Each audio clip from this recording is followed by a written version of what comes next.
أعوذ بالله من الشيطان الرجيم بسم الله الرحمن الرحيم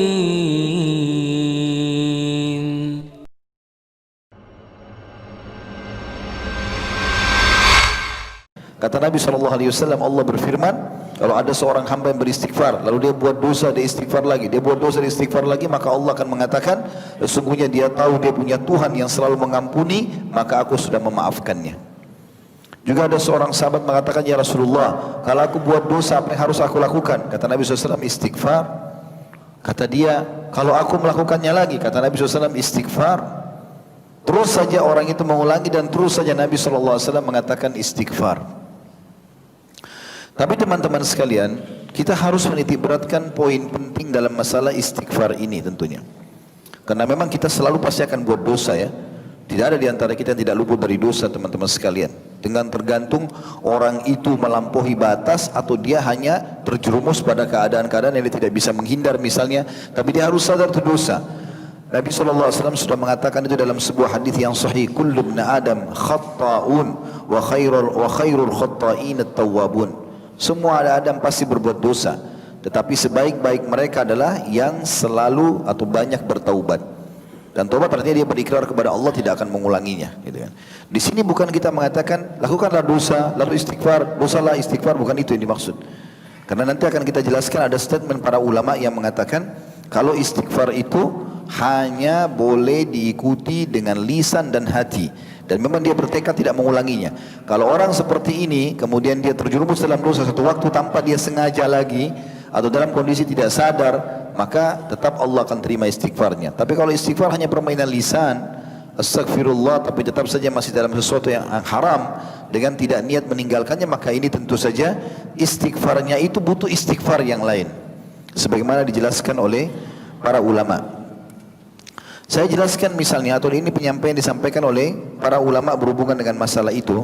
Ibnu Qayyim berkata rahimahullah, siapa yang beristighfar dengan lisannya dan tidak diikuti oleh hatinya, maka berarti istighfarnya itu harus diikuti dengan istighfar yang lain. Artinya memang dia bermain-main dalam masalah istighfarnya itu. Mirip dengan kalau kita kerja di kantor seperti ini, memohon maaf sama atasan, maafin saya pak, tapi besok diulangi lagi. Minta maaf lagi lusa, ulangi lagi besok, atau lusanya, atau hari setelahnya. Maka ini dipecat tentunya. Walaupun Allah subhanahu wa ta'ala berbeda dengan keadaan manusia. Berulang-ulang pun kita mengerjakan, maka Allah subhanahu wa ta'ala masih bisa memaafkannya. Tapi ingat, memang pada saat kita minta maaf pertama itu, atau pada saat melakukan dosa memang diikuti dengan kehadiran hati. Istighfar ini teman-teman hanya boleh untuk diri kita, dan untuk orang lain yang masih atau dalam keadaan beriman. Kalau orang dalam keadaan tidak beriman, maka tidak boleh kita memohon ampun untuknya. Kalau dia masih hidup, kita boleh meminta agar Allah berikan dia hidayah, petunjuk. Tapi kita tidak boleh memohon agar dosanya dia maafkan. Itu sesuai dengan statement para ulama pada saat Nabi Ibrahim alaihissalam berkata kepada ayahnya. Waktu ayahnya berkata dalam surah Maryam ayat 46, a'udzubillahi minasyaitonir rajim, la in lam tantahi la arjumannak wahjurni maliya. Jika kamu tidak berhenti mendakwahiku hai Ibrahim, ini kata ayahnya Ibrahim alaihissalam, maka niscaya kamu akan kurajam atau akan kubunuh dan tinggalkan aku untuk waktu yang lama. Pergi dari aku, tidak usah urus aku. Padahal ayahnya dalam keadaan kafir.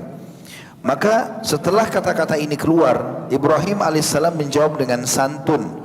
Beliau mengatakan, lanjutan ayatnya, qala salamun alaik sa'astaghfiru laka rabbi innahu kana bi hafiya.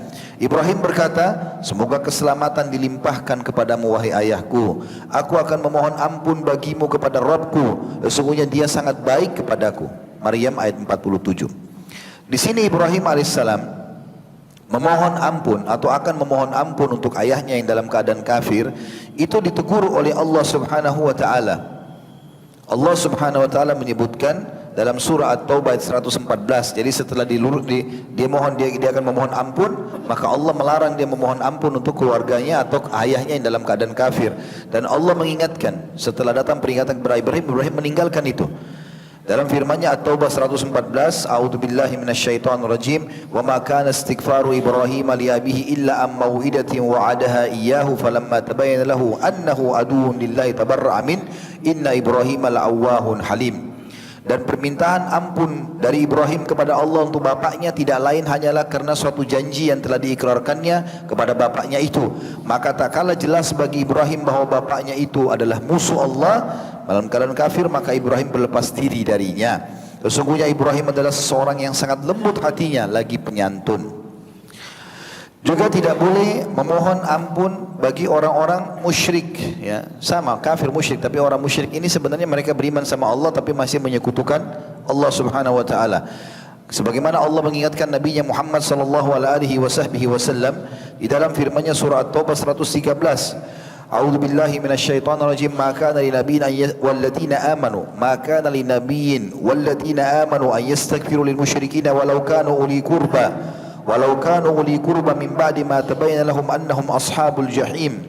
Yang artinya tidaklah sepatutnya bagi Nabi Muhammad sallallahu alaihi wasallam dan orang-orang yang beriman meminta ampun kepada Allah bagi orang-orang musyrik, walaupun orang-orang musyrik itu adalah kaum kerabatnya, sesudah jelas bagi mereka bahwasanya orang-orang musyrik itu adalah penghuni neraka jahanam. Kalau dalam keadaan hidup kita minta agar Allah Subhanahu wa taala memberikan dia hidayah. Kalau sudah mati lebih jauh lagi, lebih tidak bisa dimohonkan ampun kalau sudah meninggal dalam keadaan kafir. Makanya teman-teman yang masih punya kerabat yang non muslim, usahakan bagaimana dia bisa untuk membantu, ya, menyampaikan kepada dia hidayah, menyampaikan kepada dia syahadat, dan tidak usah khawatir apakah dia terima atau tidak. Tugas kita menyampaikan. Waktu Abu Talib disebutkan dalam sebuah riwayat yang sahih, waktu Abu Talib paman Nabi SAW akan meninggal dunia atau menjelang kematian, Nabi SAW datang menjenguknya, sementara di sisinya ada Abu Jahal. Lalu Nabi SAW berkata, hai pamanku, ucapkan la ilaha illallah, sebuah kalimat yang bisa aku sebutkan sebagai argumentasi atau hujjah bagimu di sisi Allah hari kiamat. Abu Jahal dan Abdullah bin Abi Umayyah berkata, hai Abu Talib, apakah kau membenci agama Abdul Muttalib, bapakmu? Maka mereka berdua terus senantiasa mengulang-ulangi perkataan mereka sampai akhirnya perkataan terakhir yang diucapkan oleh Abu Talib adalah, saya tetap berpegang pada agama Abdul Muttalib, atau agama menyembah berhala, musyrik. Maka Nabi SAW bersabda, aku akan terus memohon ampun untukmu selama aku tidak dilarang. Maka turunlah firman Allah Subhanahu wa taala, "Ma kana linabiyyin walladzina amanu an yastaghfiru lil musyrikeen walau kanu uli qurba min ba'di ma tabayyana lahum annahum ashabul jahim." Tidaklah sepatutnya bagi nabi dan orang-orang yang beriman memohon ampun kepada Allah bagi orang-orang musyrik, walaupun orang-orang musyrik itu adalah kaum kerabatnya, sesudah jelas bagi mereka bahwasanya orang-orang musyrik adalah penghuni neraka jahanam, maksudnya meninggal dalam keadaan kafir. Kemudian juga dalam surah Al-Qasas ayat 56 Allah berfirman, A'udzubillahi minasyaitonirrajim, innaka la tahdi man ahbabta walakinnallaha yahdi man yasha wa huwa a'lamu bil muhtadin. Sesungguhnya kau tidak bisa memberikan petunjuk, hai Muhammad, kepada orang yang kau kasihi, tetapi Allah memberikan petunjuk kepada orang yang dikehendakinya, dan Allah lebih mengetahui orang-orang yang mau menerima petunjuk. Artinya makna ayat ini teman-teman sekalian, kalau ada orang memang Allah sudah tahu sebagai pencipta tidak mau bertaubat, tidak mau baik, maka Allah sesatkan sekalian. Ada orang begitu, subhanallah, kita sudah berikan nasihat, kita berikan masukan, tidak mau dengar. Bahkan sampai kepadanya argumentasi segala macam, dia tidak mau tahu, ya. Dan ini berbahaya tentunya, peringatan-peringatan Allah datang dia tidak mau, maka Allah sesatkan sekalian. Allah sibukkan dia dengan kemaksiatannya. Wa na'udzubillah tentunya. Begitu juga teman-teman tidak boleh memohon ampun untuk orang-orang munafik. Untuk orang-orang munafik, sebagaimana disebutkan kisah tentang Abdullah bin Ubay. Abdullah bin Ubay ini salah satu pemimpin orang munafik di Madinah. Pada saat dia sakit keras, dia mengatakan, hai Muhammad, dia mengatakan Nabi SAW, tentu karena dia lebih tua dari Nabi, dia panggil Muhammad gitu kan. Memang dia orang munafik, bukan muslim. Dia pura-pura Islam, maka dia mengatakan, datanglah jenguk aku. Maka datanglah Nabi SAW menjenguknya. Lalu kemudian setiap kali Nabi SAW nasihati, selalu saja dia nolak. Dan dia selalu mengatakan, mana sekutuku Yahudi fulan atau suku fulan dan suku fulan. Sampai akhirnya waktu Nabi SAW nasihati, dia mengatakan, sudahlah Muhammad, bukan saatnya bicara masalah itu. Saya hanya ingin pada saat saya meninggal, maka engkau memberikan bajumu ini agar aku dikafani dengannya, dan mohonlah ampun untukku.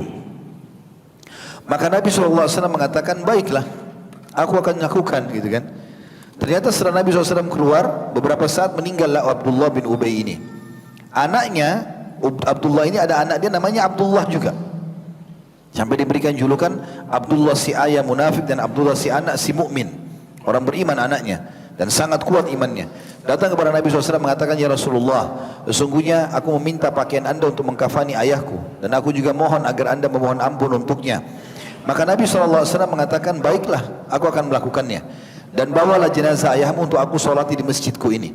Maka dibawalah jenazahnya orang munafik ini. Waktu Nabi SAW mau solat, kata Umar bin Khattab radhiyallahu anhu, aku belum pernah bersikap tegas kepada Nabi SAW seperti bersikap pada saat itu. Aku pun memegang pundak Nabi SAW dan mengatakan, ya Rasulullah, ini munafik, jangan disolati. Maka Nabi, karena kalau mensolatinya, solat jenazah 4 kali takbir. Di takbir yang ketiga kita memohon ampun buat si mayit. Dan istighfar Nabi dikabulkan oleh Allah SWT. Maka Umar mengatakan, ya Rasulullah, jangan mohon ampun, orang ini munafik. Banyak sekali permasalahan dilakukan pada saat masih hidup gitu. Maka Nabi SAW mengatakan, aku akan terus beristighfar untuknya selama aku belum dilarang, karena bentuk cinta beliau kepada umatnya. Maka turunlah firman Allah Subhanahu wa taala yang mengingatkan Nabi alaihi salatu wassalam di dalam firman yang sangat masyhur surah At-Taubah ayat 80. Istaghfir lahum aw la tastaghfir lahum in tastaghfir lahum 70 marratan falan yaghfir Allah lahum dzalika bi annahum kafaru billahi wa rasulih wallahu la yahdil qaumal fasiqin. Kau memohon ampun bagi mereka atau tidak memohon ampun bagi mereka adalah sama saja, hai Muhammad. Kendati pun kau memohon ampun bagi mereka 70 kali, namun Allah sekali-kali tidak akan memberikan ampunan kepada mereka. Yang demikian itu karena mereka telah kafir kepada Allah dan Rasulnya, dan Allah tidak memberi petunjuk kepada kaum fasik. Kata ulama, ayat ini jelas turun melarang baginda Nabi SAW untuk beristighfar dan juga memohon ampun untuk orang-orang munafik. Tidak cukup di situ, Allah turunkan surah At-Taubah ayat 84 melarang Nabi SAW untuk mensolati jenazah-jenazah mereka. Sebagaimana bunyi firman Allah At-Taubah ayat 84, A'udzu billahi minasyaitonir rajim, wa la tusalli ala ahadin minhum mata abadan wa la taqum ala qabri innahum kafaru billahi wa rasuli wa matu wa hum fasiqun. Janganlah kamu sekali-kali mensolati jenazah seorang yang mati di antara mereka, maksudnya kaum munafik. Dan janganlah kamu berdiri mendoakan di kuburnya, sesungguhnya mereka telah kafir kepada Allah dan Rasulnya, dan mereka mati dalam keadaan fasik. Sementara Nabi SAW kalau mengantar jenazah para sahabat, maka beliau selalu mengatakan, istaghfiru li akhikum fa innahu al-ana yus'al. Sekarang memohon ampunlah kalian kepada Tuhan kalian untuk teman kalian ini, karena sungguhnya dia sekarang akan ditanya. أعوذ بالله من الشيطان الرجيم بسم الله الرحمن الرحيم